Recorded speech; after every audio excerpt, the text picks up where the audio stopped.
Bonjour mes amis, donc voici quelques réflexions pédagogiques que je voudrais présenter à tous ceux qui s'intéressent à la pédagogie, qui s'intéressent à l'école, à l'enseignement. Donc, premièrement, le plaisir de lire. Donc, ceci est pour les étudiants, les élèves, les étudiants qui trouvent des difficultés de lecture et qui veulent vraiment en finir avec ce problème majeur qui fait défaut au système d'enseignement dans notre pays. Eh bien, chers étudiants, sachez d'abord qu'un avenir spirituel au top niveau ne s'acquiert que par la lecture. Et ensuite, sachez que la clé du problème ne se trouve pas dans les mains de vos profs, ni dans celles du système pédagogique. Ceux-ci le font par leur enseignement fragmenté et rigide, mécanique, que vous éloignez du vrai chemin vers l'acquisition d'une culture générale et individuelle laborieuse. La clé du problème est entre vos mains, ce qui implique que vous devez avoir une volonté de faire et une certaine force de caractère afin d'arriver au but. Il faudra commencer par vous entraîner à lire et à lire tout ce qui vous tombe entre les mains, et ne vous fatiguez pas à vouloir comprendre et à chercher dans les dictionnaires. Car la capacité de la compréhension viendra après, d'elle-même, par force d'accumulation.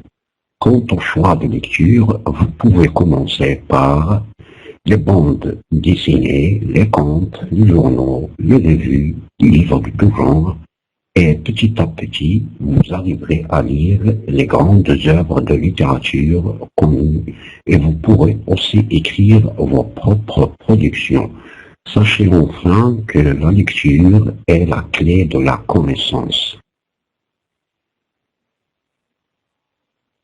Travail de groupe.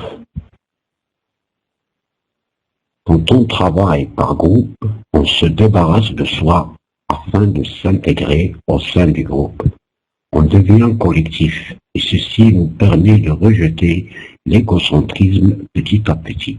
Ce genre de travail nous permet aussi une grande motivation qui pousse l'individu à chercher à construire les savoirs sous plusieurs formes. Une réglementation positive des actions et des réactions entre les membres du groupe, un élargissement d'horizon plus large qu'un travail individuel, puisqu'on est devant des situations qui exigent l'accomplissement de certaines tâches et non buts. Une stabilité des conflits qui éclatent entre les membres du groupe, ce qui favorise une dynamique de groupe productive. Une acquisition sans problème de valeurs sociales importantes. Par exemple, entraide, solidarité, coopération, respect de l'autre, etc. Enfin, le travail par groupe ne peut que contribuer à la construction d'une société solidaire et prospérante. Situation problème. La vie, avec ses complications, ses imprévus et ses circonstances, nous contraint à faire face à de nombreuses situations. C'est pourquoi l'apprentissage moderne s'appuie sur cette approche pédagogique. En travaillant en groupe, on s'entraîne à vivre ensemble, à trouver des solutions et à accomplir des tâches. On construit les connaissances d'une façon autonome et fluide qui se mobilise à chaque fois que les situations de problème les sollicitent. Ce n'est plus question d'apprendre par cœur ce que dit le maître, comme dans les anciennes pédagogies, mais c'est question de trouver par soi-même les solutions à tous les problèmes. Le travail en groupe génère un grand plaisir de s'engager davantage dans les travaux et d'accepter l'aide volontairement sans contrainte. Avoir un projet. Il est évident que ce principe est le premier qui doit être activé chez l'élève car il l'oblige à prendre des décisions importantes, à se poser des questions sur son avenir scolaire. Pourquoi je viens à l'école? Que dois-je faire à l'école?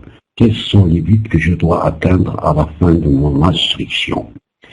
Quels sont les moyens qu'il me faut pour atteindre mon but? Donc, il est obligé de dresser un plan qui, par son contenu, n'est que son projet pédagogique. Celui-ci doit contenir les réponses aux questions précédentes. Des buts et des caps à atteindre, des stratégies adéquates, des points de repli au cas où on rencontre des embûches, des mises à jour fréquentes.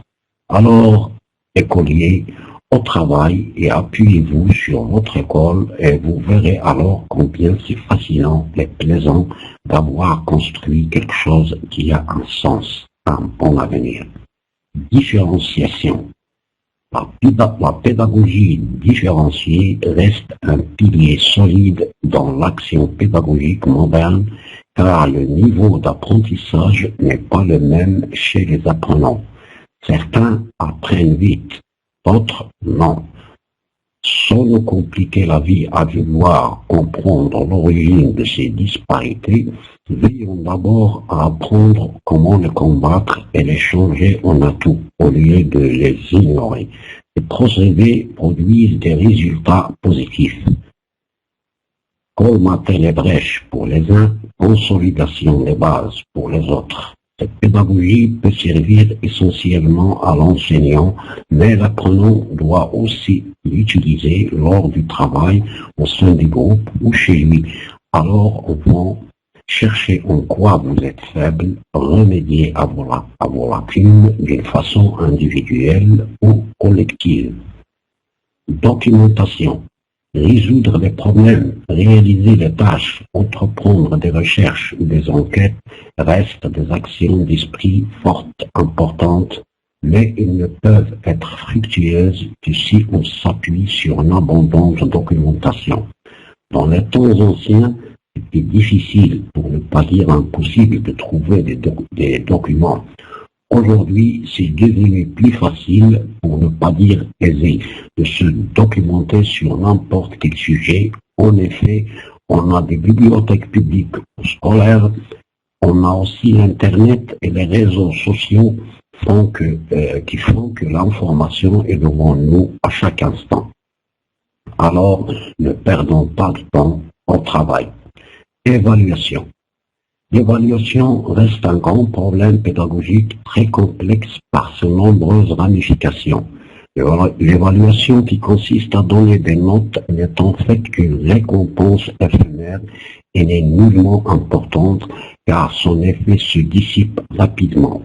L'évaluation importante et intéressante est celle qui nous accompagne tous les jours dans notre travail en classe et qui est orchestrée par nos enseignants qui émettent des avis, des observations et des redressements en ce qui concerne nos tâches, ceci dans un premier temps. Puis après, les apprenants commenceront à pratiquer une auto-évaluation. Alors, un conseil, évaluez et réévaluez toujours le fruit de votre travail afin de le peaufiner davantage avant de le présenter. L'école est là pour vous épauler. Espace parent. Il est devenu nécessaire pour l'école d'aujourd'hui, dans le cadre de l'approche par compétences, d'introduire cette notion d'espace parent où l'école peut s'ouvrir aux parents d'élèves afin de parer à toutes sortes de déraillements. Ils reçoivent aussi des conseils importants en matière d'éducation générale et participent ainsi à l'amélioration de la situation scolaire de leurs enfants. Les expériences de ce genre ont prouvé leur fiabilité à condition d'être bien organisées. De toute façon, et en attendant l'activation de ces espaces, on lance l'appel aux élèves de mettre leurs parents au sujet de leur instruction, car ils peuvent constituer pour eux un soutien fort, solide. Coopération. On célèbre chaque année dans nos écoles une journée nationale des coopératives scolaires. Une journée, c'est peu, pour ne pas dire dérisoire. Les enseignants rédigent des documents à ce sujet et les mettent sur leur cahier journal, simplement pour les beaux yeux des inspecteurs. Il n'y a pas de suivi, alors que l'importance de ces activités est très grande pour la construction d'un citoyen solidaire et coopératif. Conseil aux étudiants d'activer leur coopérative par eux-mêmes et de se mobiliser en vue d'accomplir les tâches et les besognes en attendant que les responsables s'éveillent de leur torpeur. Merci de votre attention et au revoir.